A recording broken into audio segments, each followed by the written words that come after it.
Hello there, and welcome.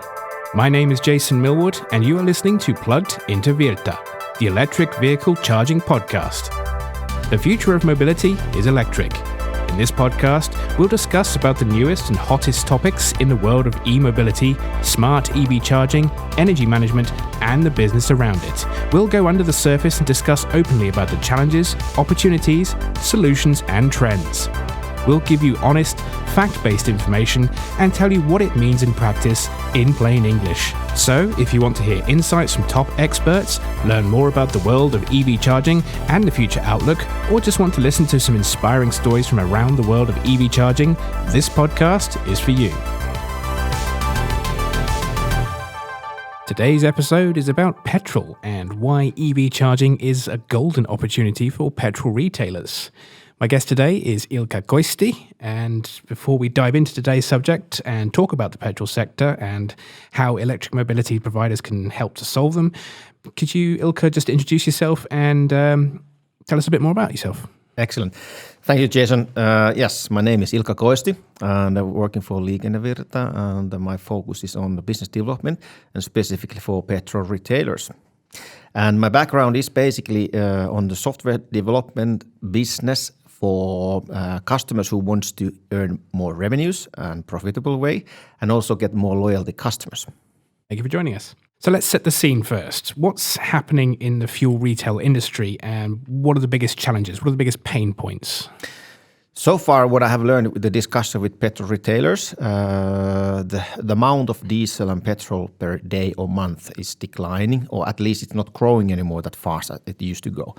And now they need to find some other important revenue sources. Of course, grocery, shopping, food to go is very critical for them, as that is giving them additional revenues, but also how to get the people on those forecourts. And that is something that petrol retailers are looking for EV charging, because that is a kind of honeypot to get the people to the petrol forecourt and then, of course, offer the extra services on top of the EV charging. And how about in the e-mobility sector? What's the future outlook there?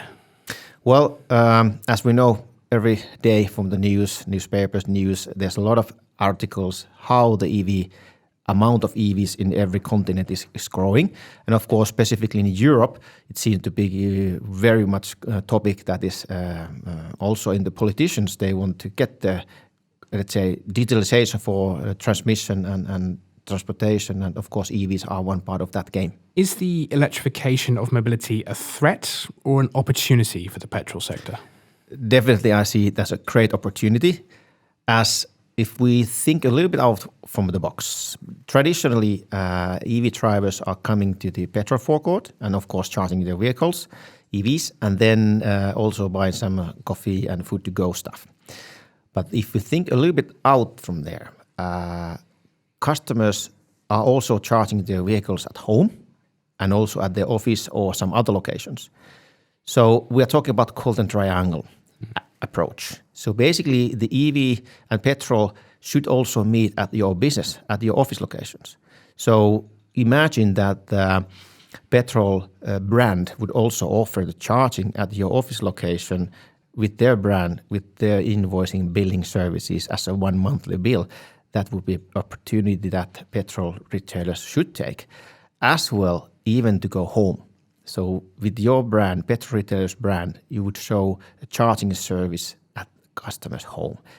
You will charge your car at home, at the office, and then when you travel, you go also to petrol forward with the one single subscription, one single invoice, and loyalty.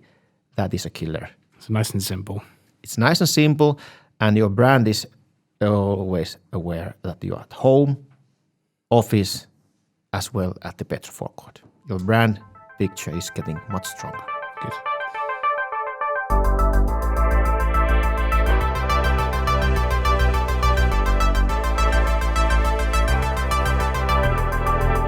How do you tackle the electrification of mobility as a petrol retailer? Can you explain a bit more about that? Yeah, basically it's all what I said a little bit earlier, but as well, if the petrol retailer is not making the move to catch and keep the customer base, someone will take that away. And of course, the competition is fierce. I would say that the money is on the table and it will be redistributed. Someone will attract those customers who are now coming to the petrol station and filling up petrol, diesel. Someone is offering that service for electricity, but not in the petrol forecourt. And if the petrol retailers don't move, someone will take those customers away. And that's why it's obvious that it's happening and actions need to be taken now. You said that petrol stations and EVs can be a great match. So why and how? Well, as I said, it's a great opportunity because you can also go out from the petrol forecourt to the office locations and home. If you don't go there, there will be someone else offering the services at home and office locations, and then basically the customer base, what the petrol forecourt is serving, is actually declining. An amount of, let's say, kilowatt hours and amount of, let's say, grocery stores and food to go is also declining. So yes, it has to be done today. So how will distributed energy production and energy storages affect the petrol retailer business case? Can you explain a bit more about that? Excellent question, Jason. If you think about traditional petrol retailer business, they drill the oil, they refine the oil, they distribute the oil and sell it. Now, with the electric vehicle charging, actually, they are not producing the energy necessary anymore by themselves. So there will be someone else producing the energy, the electricity, and then the petrol retailers are reselling that. So there is someone else also in the value chain. The option, the opportunity what brings into this is actually that if petrol retailer will go really out from their comfort zone at the moment, they would offer as well local energy production with the photovoltaics or even windmills, then have a local energy storage as well, either in the petrol forecourt or those home offices or office locations. And with that, they can actually have a great opportunity to value chain, be the whole value chain package. Not anymore only reselling and selling. It's basically that they also produce energy which is distributed locally. And that gives a lot more revenue streams, of course, and also the customer loyalty and stickiness, what they really need, that the customers are not running away. And of course, it gives them much, much greener image if you think about that they are producing energy locally from photovoltaics or from windmills, and then distributed that to the energy for the electric vehicles. So that will be a great opportunity with their brand to get much, much more better image. And how do you see the future going? I mean, what will the petrol sector business look like in 2025 or 2030? Well, when I look in my crystal ball, it looks like I have a petrol brand, which I'm loyal. I can charge my car when I'm traveling, let's say to Lapland or some further away in Europe with one single card or mobile application, or even plug and charge. So I don't need to show the mobile app or RFID tag to start the charging. As well, that works at my home and also on my office location or wherever I go with the same subscription, single subscription. Awesome. Sounds like a great future. Well, thank you very much for joining us, and pleasure to have your acquaintance here. All right. Thank you, Jason. And that's it for this episode of Plugged Into Virta, the electric vehicle charging podcast. Thank you for listening. If you liked this podcast, don't forget to follow and subscribe, and please share it to your colleagues and friends.